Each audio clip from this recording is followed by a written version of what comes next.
Hello friends, एक बार फिर से स्वागत है आपका अपने YouTube channel all in one 2.0 में।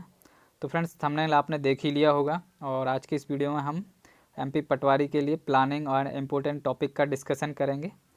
तो शुरू करने से पहले आप लोग चैनल को सब्सक्राइब जरूर करें। तो सबसे पहले फ्रेंड्स हम लोग देखते हैं इसमें क्या क्या चीज़ें आने वाली हैं ग्रामर से। ठीक है फ्रेंड्स, तो एक्टिव पैसिव आप लोग देख ही सकते हैं, नरेशन आना है, आर्टिकल्स, एन द और प्रीपोजिशंस, फिर उसके बाद कंजंक्शंस और सिनोनिम, एंटोनिम्स और इडियम फ्रेसेस। ये फ्रेंड्स मतलब ये कॉमन टॉपिक उठाए हैं हमने और इनसे आपको डेफिनेटली बहुत सारी चीज़ें देखने को मिलेंगी। और जैसे मैं अगर बात करूँ एक्टिव पैसिव जो हमारा पहला टॉपिक है, तो आपको ऐसा नहीं है कि एक्टिव से पैसिव चेंज करने के लिए आएगा, नहीं। हो सकता है उसमें आपको फिल इन द ब्लैंक्स यानी खाली स्थान में आ जाए, हो सकता है आपको नो इम्प्रूवमेंट में आ जाए या नो एरर में आ जाए। इसी प्रकार आर्टिकल्स होते हैं, तो आर्टिकल्स भी इसी टाइप से आते हैं। अब क्या है, आप 10th 12th क्लास में नहीं है, आप कॉम्पिटिटिव एग्जाम्स की प्रिपरेशन कर रहे हैं, तो इसमें चीज़ें थोड़ी हट के आती हैं, डिफ़िकल्ट तरीके से घुमा फिरा के। तो आपको वो चीज़ें बहुत अच्छे से देखनी है, अच्छे से समझनी है, जो कि हम अपने इस यूट्यूब चैनल पर समझाएंगे धीरे धीरे।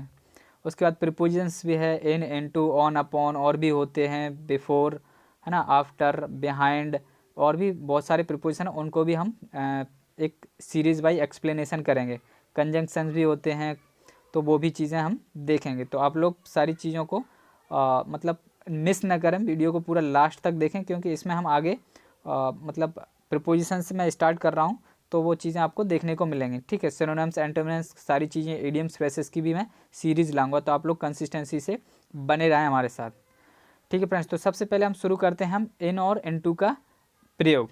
देखिए फ्रेंड्स, आप सामने देख सकते हैं, लिखा हुआ है इन और इनटू, दोनों का पहले हम कंपैरिजन करते हैं कि क्या है इसमें डिफरेंस।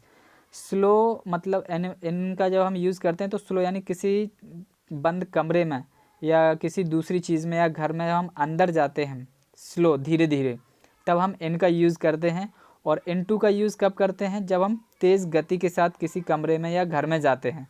ठीक है, जैसे कार है वो भी बंद रहती है, तो उसमें भी हम जब स्लो स्लो जाएंगे तो इन का यूज़ करेंगे, और जब फास्ट गति से जाएंगे तो हम इनटू का यूज़ करेंगे। तो ये डिफरेंस है दोनों में, यानी इन स्लो मोशन के लिए और इनटू फास्ट गति के लिए। आइए हम एग्जाम्पल के हिसाब से देखते हैं। पहला एग्जाम्पल है इन का, मे आई कम इन सर, जो हमारा सबसे पुराना एग्जाम्पल है, हाई स्कूल और 12th में हमने बहुत पढ़ा है, मे आई कम इन सर। तो इन जहाँ हम स्लो धीरे धीरे जाते हैं कमरे में, है ना। ही इज़ इन स्कूल, वह है स्कूल में है, यानी स्कूल के अंदर है, पहले से अवेलेबल रहता है तो भी हम इनका यूज़ करते हैं। You are sleeping in car, यानी तुम कार में सो रहे हो, तो यानी कार भी चारों तरफ से बंद है और उसमें पहले से ही आप सो रहे हो, तो वहाँ पे भी इनका यूज़ हो जाता है। You will play in this classroom, तुम इस क्लासरूम में खेलोगे, तो मैं आ गया, क्लासरूम बंद है चारों तरफ से, तो यहाँ पे भी इनका यूज़ है। इसी प्रकार से इनटू का यूज़ करते हैं जब हम गति से किसी चीज़ में जाते हैं, जैसे he is jumping into the pond, यानी पॉन्ड मीन्स होता है तालाब, तो वह तालाब में कूद रहा है। तो आप कहीं से भी कूदेगा, छत से या पहाड़ से, ऊंचाई से, तो वो जंप करेगा तो वो गति के साथ जाएगा, धीरे धीरे नहीं जाएगा, मोशन में नहीं जाएगा, वो तेज़ गति से जाएगा, तो वहाँ पर हम इनटू का यूज़ करेंगे। इसी प्रकार you have come into the class, अब आप क्लास में आए हो तो दौड़ के आए हो, तो इसलिए यहाँ पर इनटू का यूज़ हुआ है। ठीक है, चलिए अब हम आगे के देखते हैं। तो फ्रेंड्स, अब हम बात करते हैं ऑन और अपॉन की, इन दोनों में क्या डिफरेंस है और कितना ये हमारे लिए यूज़फुल है।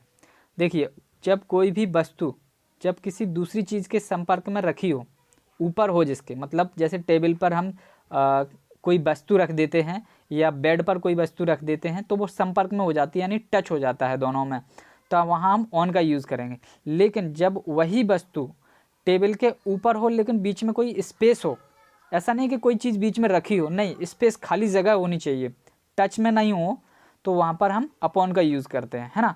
जैसे आप कोई भी किताब है आप मेज़ पर रख देते हो, तो उन दोनों में जुड़ाव हो जाता है, संपर्क हो जाता है, तो वहाँ पर ऑन का यूज़ होगा। लेकिन जब यही किताब को आप हाथ में गहकर, हाथ में पकड़कर उस टेबल के ऊपर पकड़ लो, टांग लो, तो वहाँ पर अपन अपॉन का यूज़ करेंगे। आप हम एग्जाम्पल के हिसाब से देखते हैं। पहला एग्जाम्पल लिखा है keep book on the table, यानी कि बुक को टेबल पर रखो, तो आप उसके संपर्क में रखोगे, ना कि आप उसको टांगोगे ऊपर। इसी प्रकार I am on the roof, यानी कि मैं छत पर हूँ, तो छत पर आप अथफर नहीं टंगोगे, है ना, उसके संपर्क रहेगा, आप उसके ऊपर हैं, आपका और छत का संपर्क जुड़ा हुआ है, टच है। इसी प्रकार जब हम अपॉन का यूज़ देखते हैं तो क्लॉथ्स अपॉन द एलमिरा, यानी जो क्लॉथ्स हैं वो एलमिरा के ऊपर रखे हुए हैं, संपर्क नहीं है, कोई एक धागा लगा हुआ है उसके ऊपर रखे हैं, तो छत से ऊपर हैं एलमिरा, यानी एलमिरा के ऊपर हैं। इसी प्रकार सेकंड एग्जांपल है फैन ऑन द बेड और टेबल, यानी कि जो फैन हमारी छत में लगा होता है रूफ में, तो वो बेड के ऊपर होता है यानी कि टेबल के ऊपर होता है। संपर्क है नहीं है क्योंकि स्पेस है बीच में तो कुछ और चीज़ें हैं, और छत है रूफ पर, तो इन दोनों में कोई स्पेस नहीं है, तो वहाँ पर हम अपॉन का यूज़ करते हैं। आई होप आप लोगों को ये बहुत अच्छे से समझ में आया होगा। इसी प्रकार आप बहुत सारे एग्जाम्पल को ले सकते हैं। अब आपके एग्जाम में किस प्रकार आएगा, हो सकता है आप जैसे यहाँ पर लिखा है कीप बुक ऑन की जगह इनटू आ जाए, तो आप अब वहाँ पर आपको समझना है कि आपके एग्जाम में कैसे आएगा।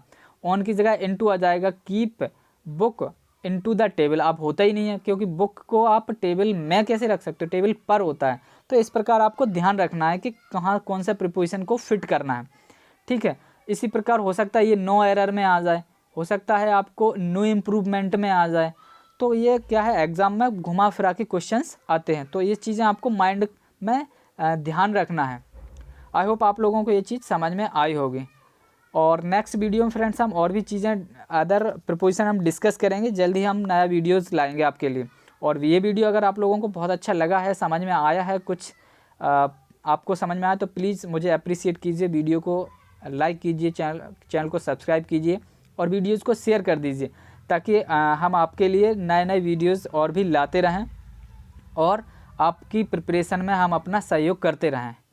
ठीक है फ्रेंड्स, आई होप ये सारी चीज़ें बहुत अच्छे से आपको एक्सप्लेनेशन में हेल्प करेंगी। और तब तक के लिए thanks for watching, keep smiling, keep laughing, thank you.